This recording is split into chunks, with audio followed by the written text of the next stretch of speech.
Well, good evening. It is time to go ahead and get back into our study, very short, brief study of the book of Job. We are doing this again as part of a larger introduction to the wisdom literature.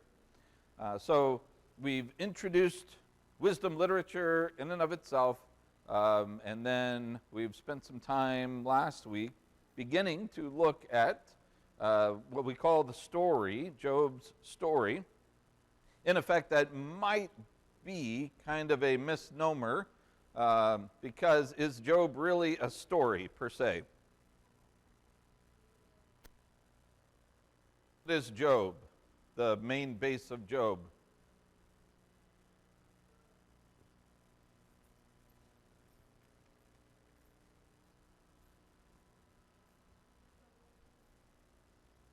Well, what we call the story of Job, what is it really?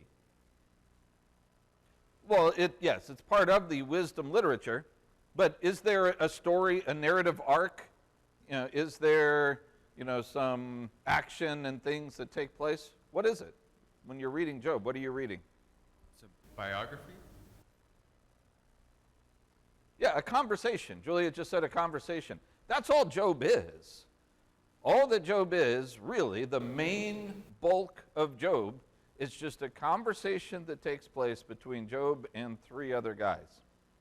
Now, we talked about chapters 1 and 2 a little bit last week. Noted that chapters 1 and 2 are written differently from the rest of Job, except for 2, right? So there's something that I think is really important there. The main bulk of Job, really starting in chapter 3, is written in poetic form, the heightened style of writing is the main bulk from chapter 3 all the way through 42. Really, verse 6 is where the poetic form ends. Verse 7 is where you get into kind of a prologue of sorts that matches, that matches the prologue there in the very beginning. So the main bulk of what Job is not really a story. It's a conversation. Job and his friends, and then a guy named Elihu comes in, and finally, who's the latest addition to the dialogue? The last one, I should say. God himself enters into the story. So these are the characters that we're talking about here. There's no real action that is taking place. When you read through Job, you're reading through a conversation, basically. So I left a note here that we ended talking about Job. Job was the last character that we were discussing. I think I've said, I don't know, did we talk much about Job himself? Okay, so we really didn't get into the discussion. It has been kind of, I guess you could say, in vogue within the last few decades to really try to deconstruct Job as a hero within the story. And that's kind of been the way that a lot of people have looked at it. Instead of looking at Job as a good guy, there's been a tendency to say, well, Job from the very beginning obviously is not good, because what does he believe about God?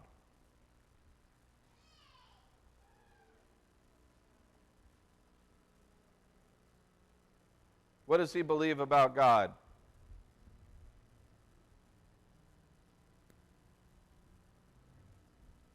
Yes, that he blesses the righteous and punishes the wicked. Does Job believe that?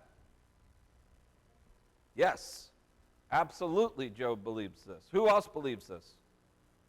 Everyone else. Everyone in the narrative. You can make a case that Elihu maybe doesn't, but you can also make a very strong case that he does. He's like all over the place. He like vacillates, goes back and forth, both sides of it. He's such a weird character in the whole dialogue. We'll talk about him. But God blesses the righteous, God punishes the wicked.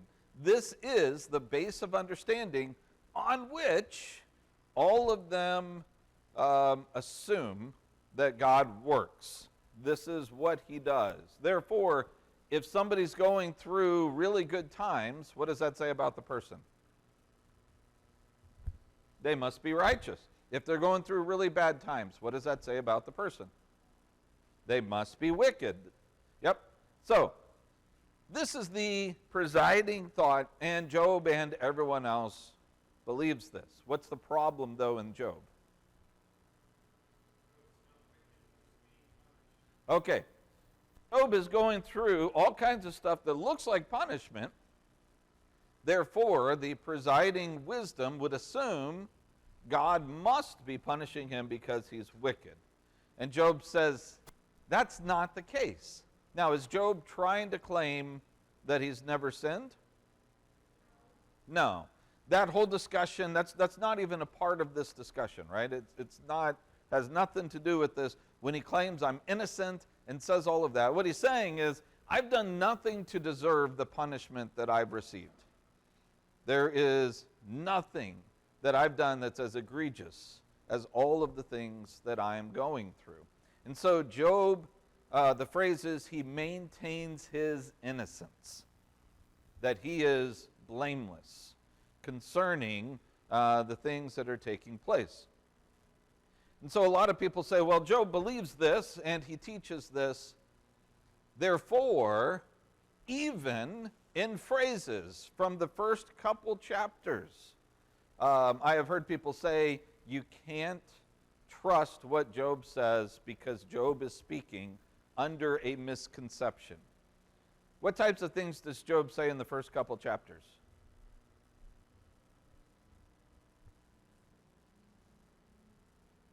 Someone give me an example of something that Job says to his wife in the first couple chapters. Samuel?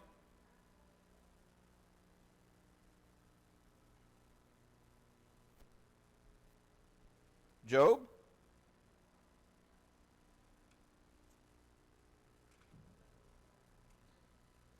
All right, the Lord gives and the Lord takes away. Blessed be the name of the Lord, right? That has come under fire as a statement that Job makes with this pretense, and therefore that's not a positive statement. Or shall we accept what?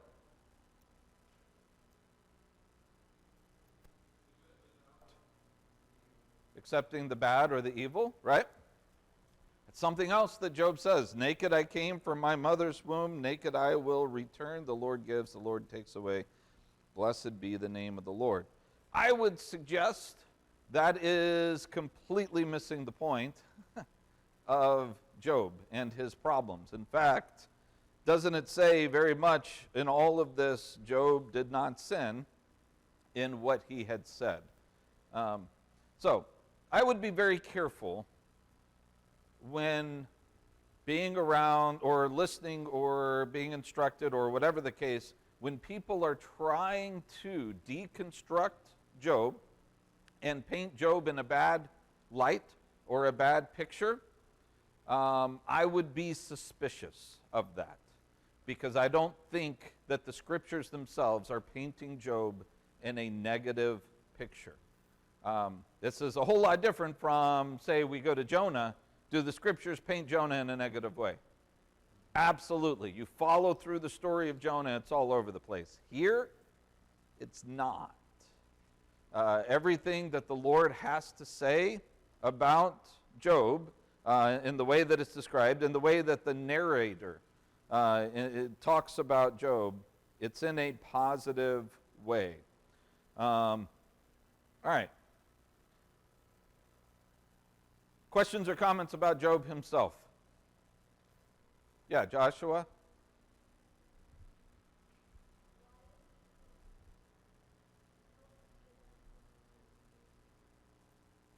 Okay.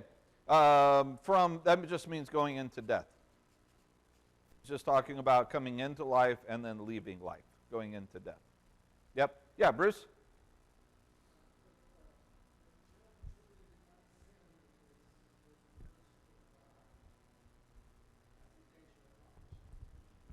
Okay.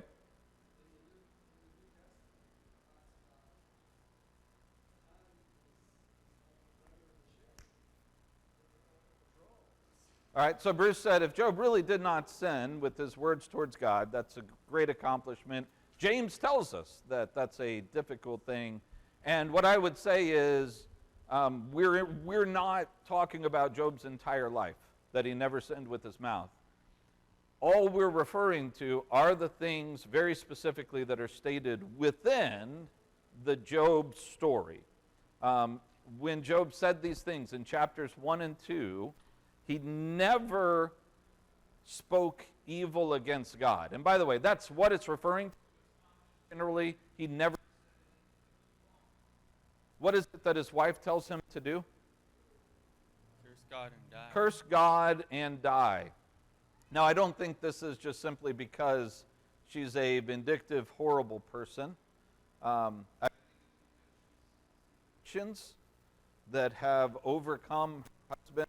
I mean, keep in mind, she lost everything too, right?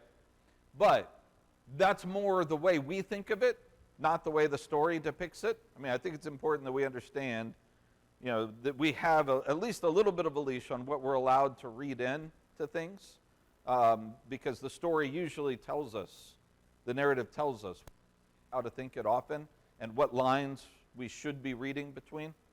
But I think this has more to do with her saying, look, you've come to the end. The only thing that is keeping you alive right now is that you won't curse God. And you are pitiful in your state. And the best thing that you could do for yourself is just end it. Go into death.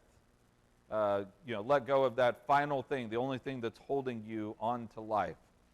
And was Job willing to curse God and die? No. So when it says that he did not sin, it's very specifically referring to cursing God.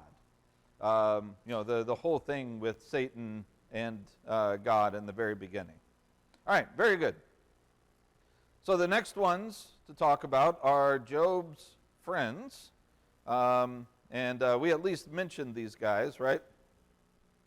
Because I gave you the whole Bildad the Shuhite joke, right? We did that one. All right. So Job's friends, Eliphaz the Temanite, Bildad the Shuhite, Zophar the Naamathite. These are people from different places. It's not like these are three friends that hang out together all the time. They're from their own, they are the wise people in their own regions. Like Job would be the wise person in his region. And so they have some kind of connection. And these three guys, they come. And before we start to talk about what they do wrong, where should we start when we talk about these three guys?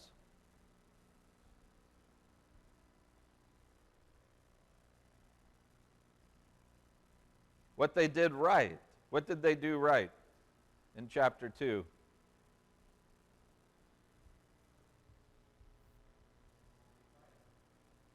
Okay. Sean said they stayed with him for a week. He's on dust and ashes, right? He's scraping himself with a potsherd. He's in a horrible, desperate situation.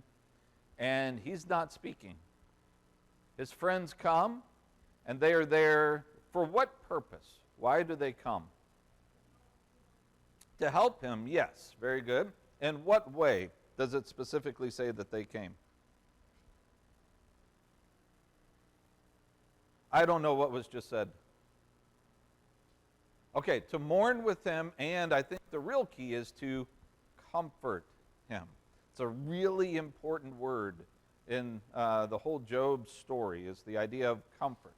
The whole purpose of them coming was to give Job, who's sitting on a pile of dust and ashes, that might be a reference to a pile outside, a refuse pile, maybe even dung pile, whatever the case might be. He's sitting in a place where he is completely and totally humiliated by this. And they come for the very purpose of comforting him. All right. One more character is Elihu, the son of Barachel, the Buzite. This guy is, I refer to him as the enigmatic Elihu. You can look at multiple commentaries, and they're probably going to be split as far as, is Elihu a good guy? Is he a bad guy? Does he have the right answers? Does he have the wrong answers? Even just recently, I had a conversation with David while he was here, and we talked about Elihu. How do we take him? How do we understand this guy? Who, incidentally, David was one of the first persons that I ever really had a conversation about Elihu with years and years ago. And it was basically about the same conversation as I just had with him. What are we supposed to do with him?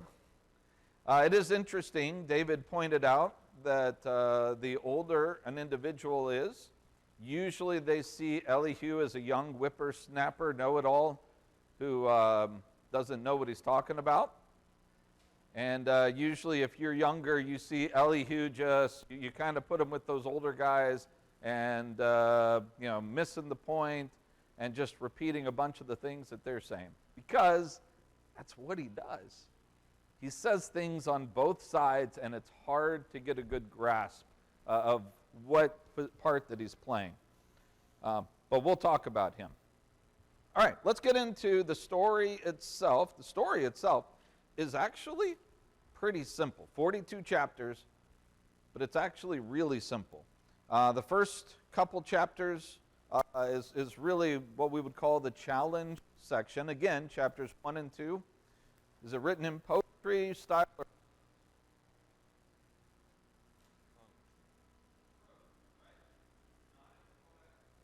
couple chapters are written in a prose style, and it's set off from the rest. So I think we're supposed to see that the first couple chapters, which, by the way, when people think of the story of Job, I may have started off this week or this way last week. When people think of the story of Job, don't we typically go to chapters 1 and 2?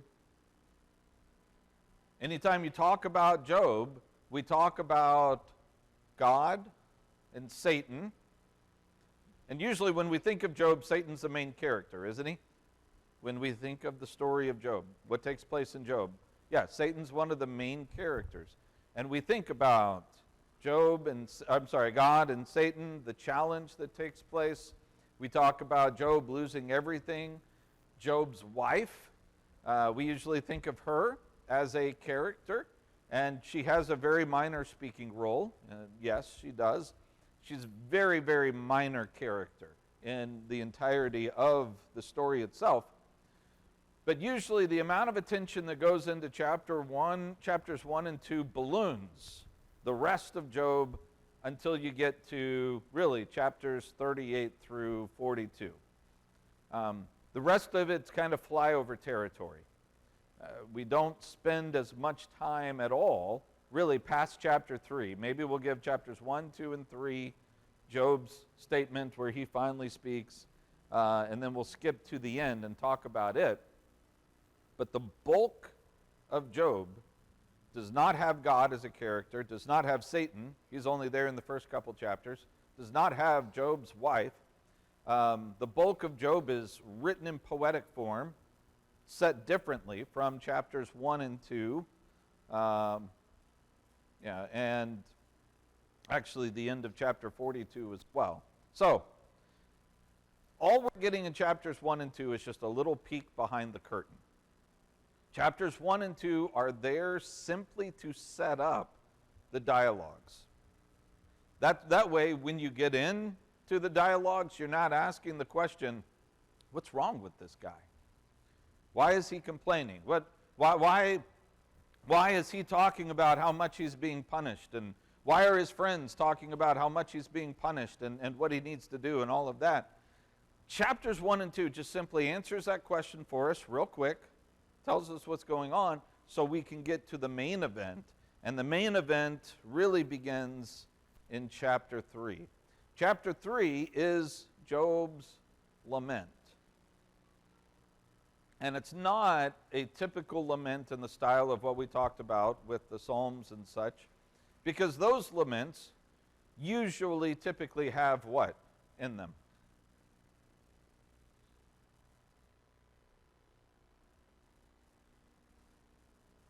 Okay, yes, God. But a standard lament within the Psalms, what's different between it typically and what you see in Job's?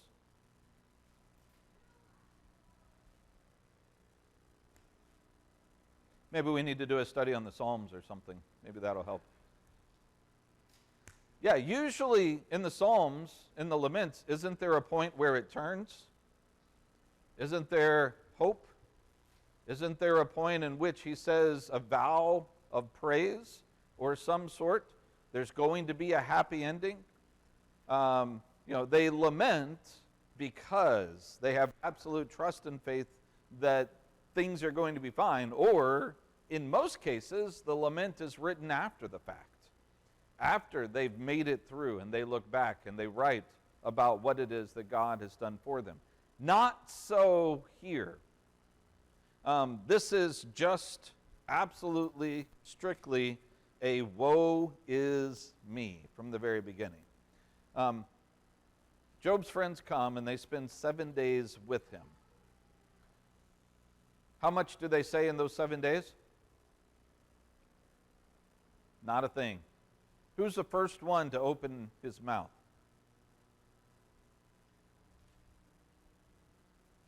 It's Job. To their credit, they sit there silent for 7 days, and not a one of them is willing to pipe up until Job finally speaks. Now, here's a question. What do you think, understanding what they know, what do you think after 7 days they would have expected Job to say? Yeah, Kevin? What he's guilty of, some kind of confession. Yep, I think that's exactly it. They've said, okay, he's had 7 days to process this. He's had 7 days to grieve, 7 days to deal with all of this. Oh, he's coming around, he's stirring, he's going to speak. Now we're ready for his confession and the repentance, and he's going to say what needs to be said so that God will be able to bless him again. This will be the means by which he's going to turn from wicked back to righteous, from being punished back to receiving God's blessings. That is, I believe, exactly what it is that they are expecting. Is that what Job says? No.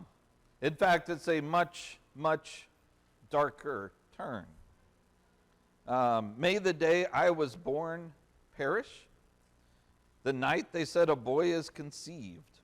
If only that day had turned to darkness. May God above not care about it or light shine on it. May darkness and gloom reclaim it, a cloud settle over it. May what darkens the day terrify it. If only darkness had taken the night away, may it not appear among the days of the year or be listed in the calendar.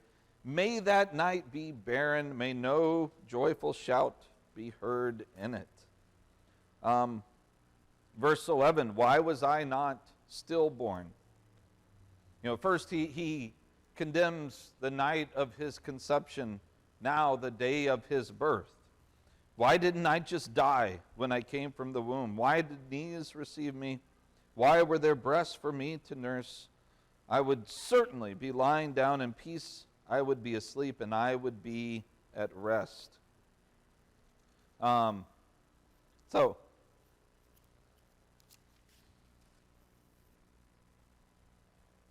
What do you think the friends think of this one?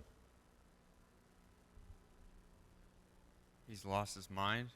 All right, lost his mind, yeah. You know, they're expecting one thing and it's something completely different. How might they react?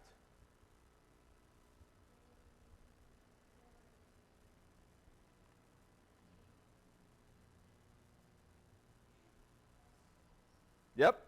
Yeah, Joshua said that they probably were thinking, Job, you should have confessed here. Instead of saying, woe is me, cursed be the day that I was born, why are all these things happening to me? Verse 20, why is the light given to one who's burdened with grief? Life to those whose existence is bitter, who wait for death, but it does not come, who search for it more than for hidden treasure. All of this, he says, verse 26, I cannot relax or be calm. I have no rest, for turmoil has come. There is no comfort in his position. Bruce?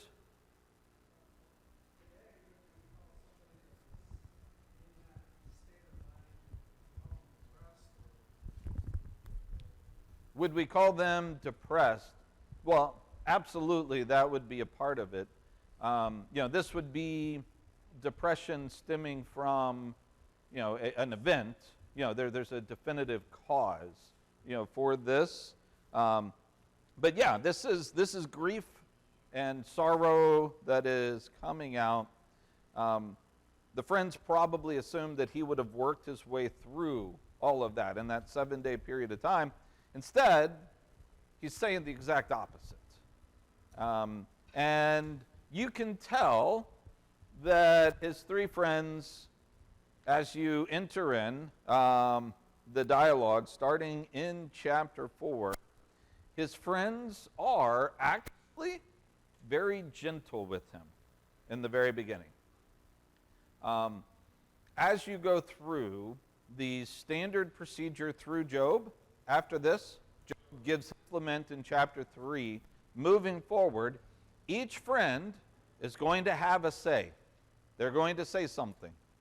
And then Job will respond to that friend. Following that, the next friend is going to have his say, and then Job is going to respond and answer that friend. It starts off, Eliphaz is going to be the first guy. So chapter 4, Eliphaz is going to begin his response. And then Job will respond to him. And then Bildad will be the second. Job will respond to him. And then Zophar will be the third. And Job will respond to him. And sometimes the responses are just a chapter, sometimes a couple chapters. But in the first, what we call round, there are 3 rounds or 3 cycles that take place. In the first one, it's pretty congenial. Eliphaz, he's really nice. He's like, I had a dream. And, in this dream, it was talking about the need for repentance. And, they're very gentle and easy with him. But what's the problem in their minds? Kevin? Well, in chapter 4 and verse 7 was their petition to him. It says, remember, I pray thee, whoever perished being innocent, and where were the righteous cut off? Mm-hmm. That's a main thrust of their plea to him is, this has never happened before. Yep. How can it be you that are the exception? Yep. Now, keep in mind, they're not saying, Eliphaz doesn't say that with hostility. Eliphaz, from the very beginning, is now come on, Job. Let's reason this. Because I firmly believe, Eliphaz and Bildad, Zophar, Job, all of these individuals are kind of in a group together. I mean, I'm not saying that they always hang out. Remember, they're from different places. But these are the wise people who all go and do this type of thing for people. And, there are times in which they'll say, Job, come on. You've said this same thing to people before. Don't you understand this? I think he's just saying, we know how God works. And God blesses the righteous. He punishes the wicked. Have you ever seen the righteous be punished? And what happens to the wicked? If you go on there in verse 8, in my experience, those who plow injustice and sow trouble, they reap the same. They perish at a single blast from God and come to an end by the breath of his nostrils. And they're just kind of appealing, just saying, come on, Job, you can't hide this from us. And that's why in verse 12, a word was brought to me in secret. My ears caught the whisper of it, the visions in the night when deep sleep comes in. And so, verse 17, can a mortal be righteous before God? Can a man be more pure than his maker? So all of this, but what Kevin though is bringing out here, I think is I kind of pulled away from that for a second. But it's absolutely right. This is the issue. From the very beginning, they say, Job, you can't hide from us. You can't hide what you've done from us. You can't claim innocence. We know because we see how much you're being punished. And if you're being punished that badly, what you did had to be egregious. It had to be really bad. And so you have these 3 rounds where they would speak, and then, the next, Job would respond, the next person would come up, Job would respond, the next person would come up, Job would respond. You get into a second round of this, and things kind of get a little bit more heated. They kind of stop pulling their punches, and Job begins to really double down. He really begins, we're going to see this in a bit, he really begins towards the end of the first round to really say some harsh things about God. And some really challenging questions and thoughts about God. So you get to chapter 15, the second round comes in, and Eliphaz speaks, Job responds, Bildad speaks, Job responds, Zophar speaks, and Job responds. Chapter 22 is when we engage in the third round. And at this point, once we've gotten around to the third, I said they weren't pulling any punches before. Well, now they're aggressive. I mean, they are just Eliphaz and Bildad. You get to round 3, and they're saying, all right, Job, if you won't tell us what you've done, we'll tell you what you've done. You had to have done this or that, or this is what you had to have done, because we know with the punishment you're being received, God only reserves this kind of punishment for people who do these horrible kinds of things. And this, obviously, must be what it is that you have done. Eliphaz responds, and Job, by this point, Job almost stops responding to his friends. By this point, his dialogue has less to do with them and more to do with questioning, challenging God to some degree. They are much more infuriated in round 3. If you look at chapter 25, you see Bildad's response. It's 6 verses. That's it. He says, Bildad the Shuhite replied, dominion and dread belong to him, the one who establishes harmony in the heights. Can his troops be numbered? Does his light not shine on everyone? How can a human be justified before God? How can one born of woman be pure? If even the moon does not shine, the stars are not pure in his sight.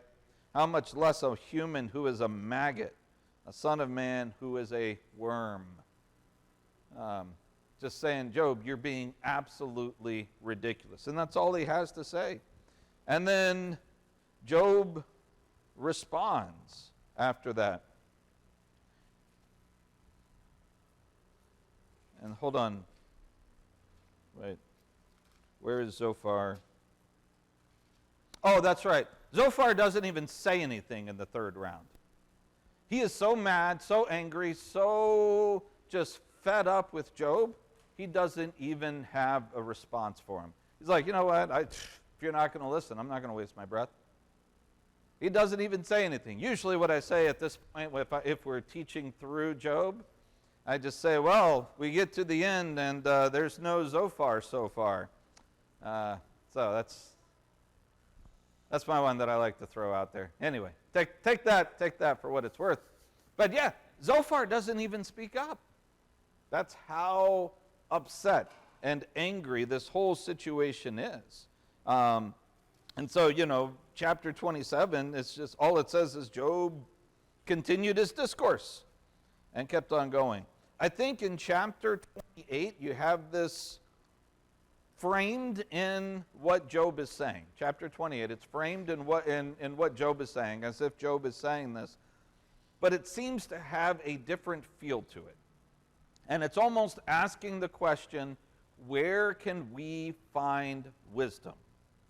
Why would chapter 28 ask, where can we find wisdom? I mean, we've moved all the way from chapter 3 into chapter 28, and it's saying, where can we find wisdom? Why?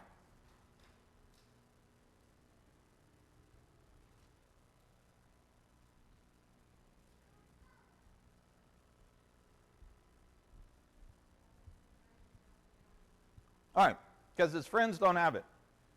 Have they found wisdom yet? We've gone 27 chapters. Have we found wisdom yet? No, we haven't. We've had a lot of talk, a lot about saying, here's how God works, here's what God's supposed to do, here's how we know what's taking place in all of this. But we haven't had any wisdom yet. Where does wisdom come from? Where is it? Where can you find it? Verse 28, the fear of the Lord, that is wisdom. To turn from evil is understanding. So chapter 29, Job continues his discourse. This is chapters 29 through 31. This is Job's final declaration. Now, I say that. Is he going to say more after this? Yes. Yeah, he's going to respond to God when God takes over the dialogue starting in chapter 38. But this is his last, here it is. Here's what I believe. Here's the situation. And we'll have some more to say about this. But a lot of it is basically just saying, I don't understand. I haven't done anything that's this bad. I've maintained myself as a good person. He's going to say things, if I have done X, Y, or Z in my life, then let God's punishment come on me 100-fold. That's not the words that he says, but I'm just kind of paraphrasing that's the general idea. The point behind it is, I haven't sinned against God in such a way that would cause this. So you get to the end of that in chapter 31, and then you'll see at the end of chapter 31, it says, the words of Job are concluded. Obviously not the last words that Job is going to say, because we know that he'll say other things. What that means is that we've come to the end of the dialogues. The whole section from chapter 3 to chapter 31, this is a section of the dialogues, and they've come to their conclusion with Job's final declaration. Now's the moment where you would anticipate and expect the answer. What is the answer? Job's done. Job's friends are done. We've come to the end, and now we're ready for the person to enter who's going to give us all the answers, and that is Elihu. Chapter 32, these three men quit answering Job because he was righteous in his own eyes. Elihu, the son of Barachel, the Buzite, from the family of Ram, became angry. He was angry at Job because he justified himself rather than God. He was also angry at Job's three friends because they failed to refute, and yet they had condemned him. And Elihu had waited to speak to Job because they were all older than he. But when he saw the three men could not answer Job, he became angry. So, are there elements of what we just read that sounds like, hey, this Elihu guy, he might actually be a pretty good guy in this story?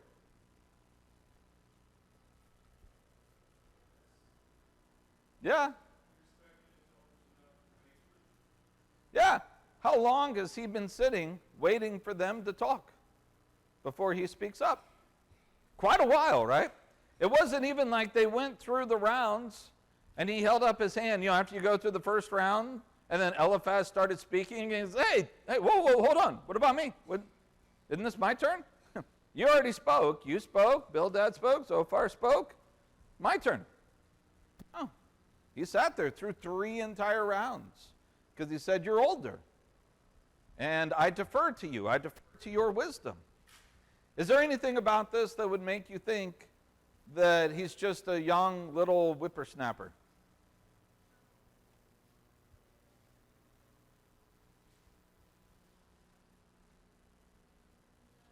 No? Yeah, Kelly?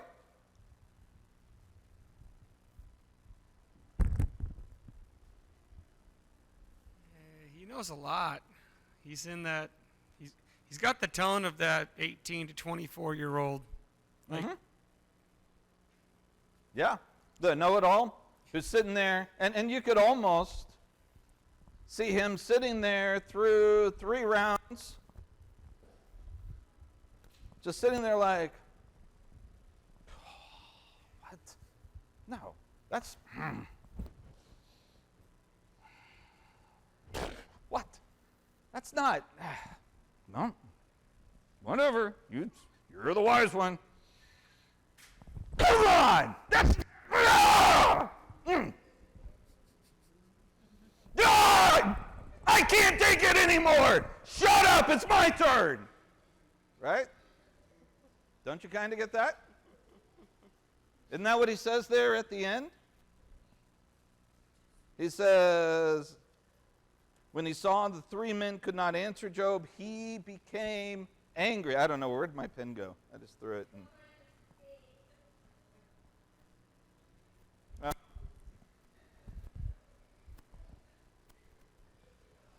Yeah. So, that's kind of the picture. You know, you can see, yeah, he waits, he defers, but he also seems to be very antsy and angry, almost volatile.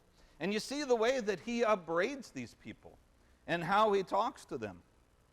You know, verse 6, he says, I'm young in years, you're old. Therefore I was timid and I was afraid to tell you what I know.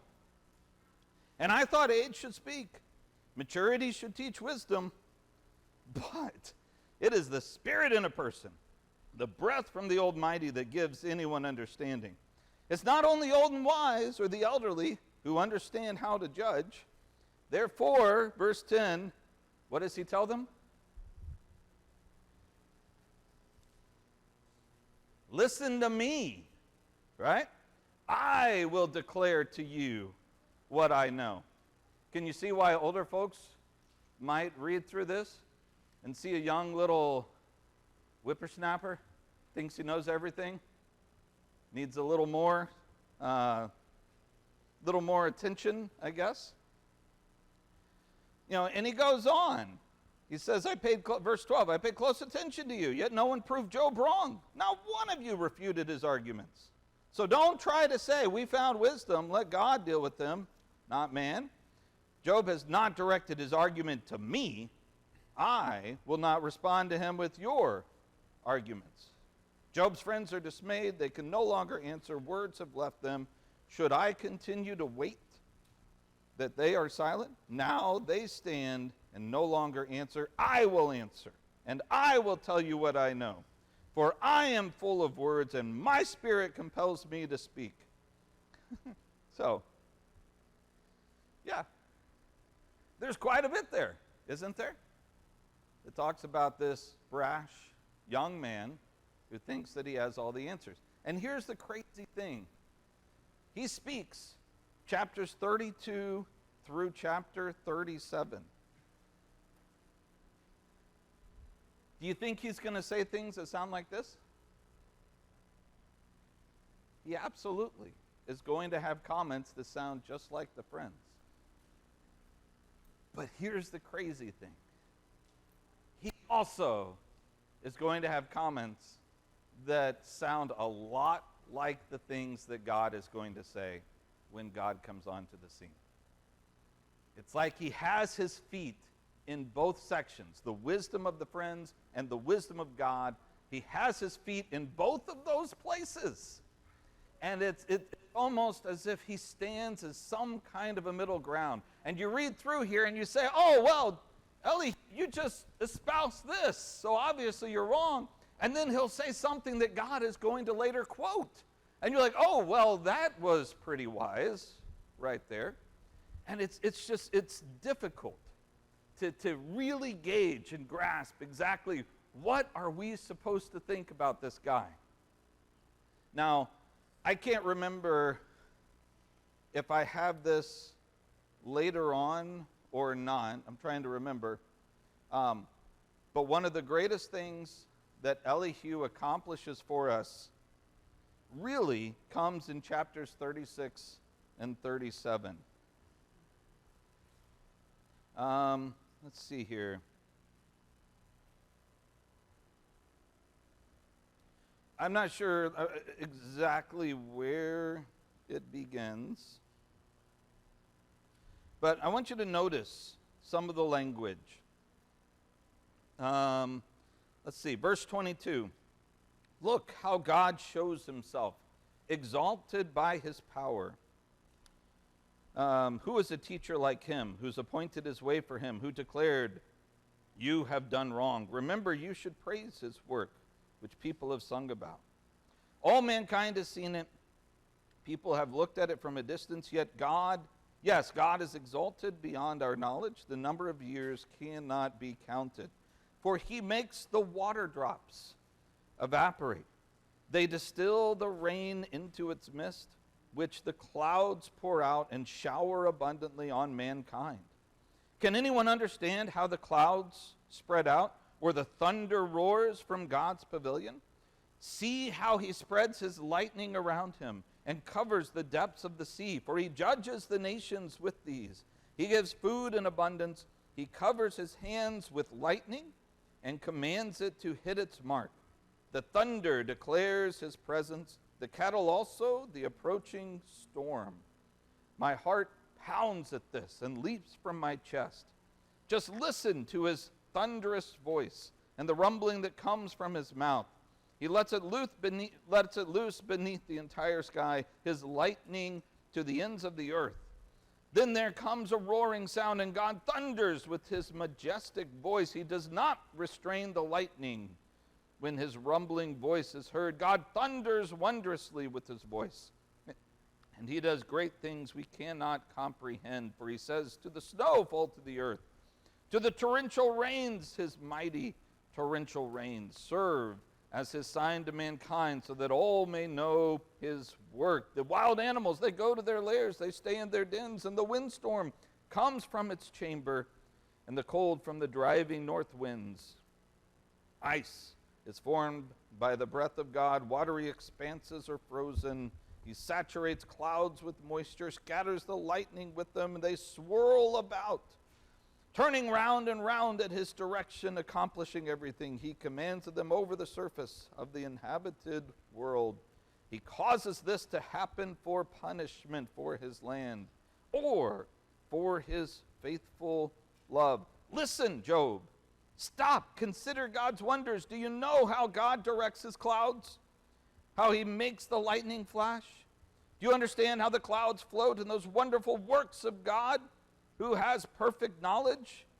You, whose clothes get hot when the sun wind brings calm to the land, can you help God spread out the skies as hard as a cast metal mirror? Teach us what we should say to him. We cannot prepare our case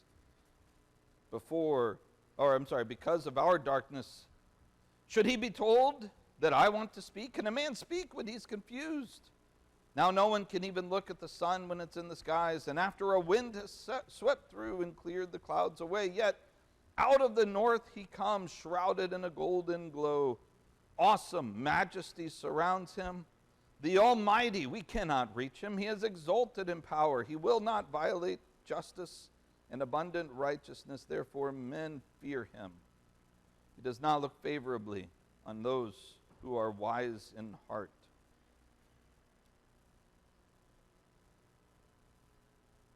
What kind of language was he using a lot there? Okay. What was he describing? The sky. Yeah. Give me more about the sky. Weather. What kind of weather? Predominantly through there. What kind of weather? The storm, the thunder, the lightning, the wind. Why do you think he starts keying in on all of this type of imagery?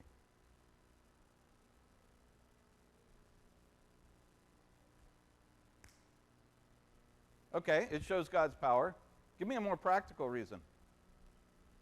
They all can be destructive. What? All those events can be destructive. They can be destructive, yeah. I need a more very practical reason why Elihu would start using this language. Because the storm has come. He's saying, look at the lightning. Look at the torrential downpour. Listen to the thunder, Job. Look at the way. Look at the winds as they come.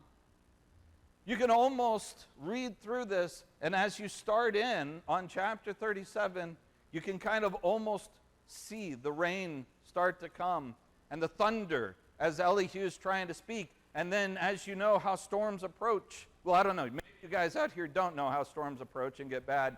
In the Midwest, let me tell you this, a storm approaches and it gets horrible. The sky, you know, it's really nice. You see clouds off in the distance, and within just a few minutes, it's turning green everywhere around you. And you can hear, if you're inside, you can hear the hail start coming down and the booms of thunder that, I mean, they shake you inside, and you feel it for a few seconds afterwards, even though that was maybe half a mile away. You know, you feel it. It is something that, it grabs onto you. And you can almost imagine him, as the storm's approaching, it starts sprinkling, and then as he continues on, he has to raise his voice because of the winds and the thunder and the lightning, and it's becoming really hard to hear because of the storm, and he's trying to shout over the storm all of these things, saying, Job, look at the mighty power of God that's here in the storm. And then you go to the very next chapter, chapter 38 and verse 1. And how does God answer Job?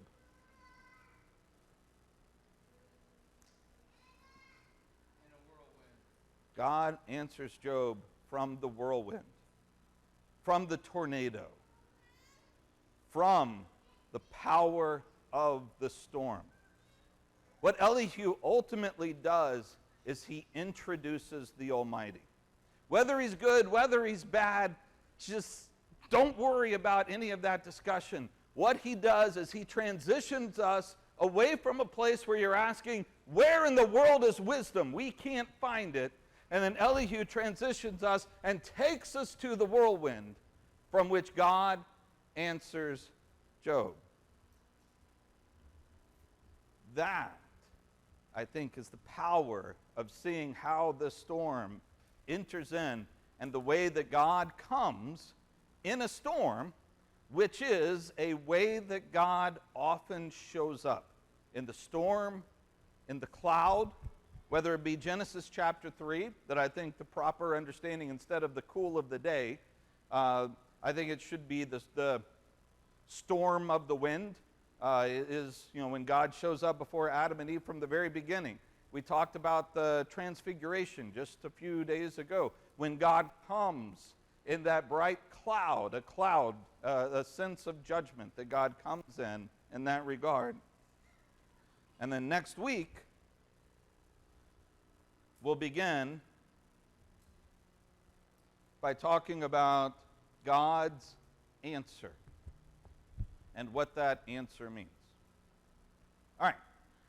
Questions or comments from anything? Yeah, Joshua?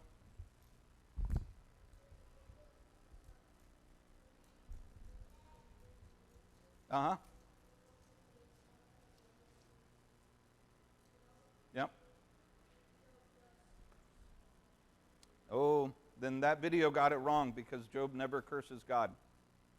So I'm not sure what video that would be, but that's one of the things we're going to look at next week is actually I really think we have a tendency to paint Job because of a translation issue. We paint Job in a much more negative picture than he should be portrayed. And that's our discussion that we'll have next week.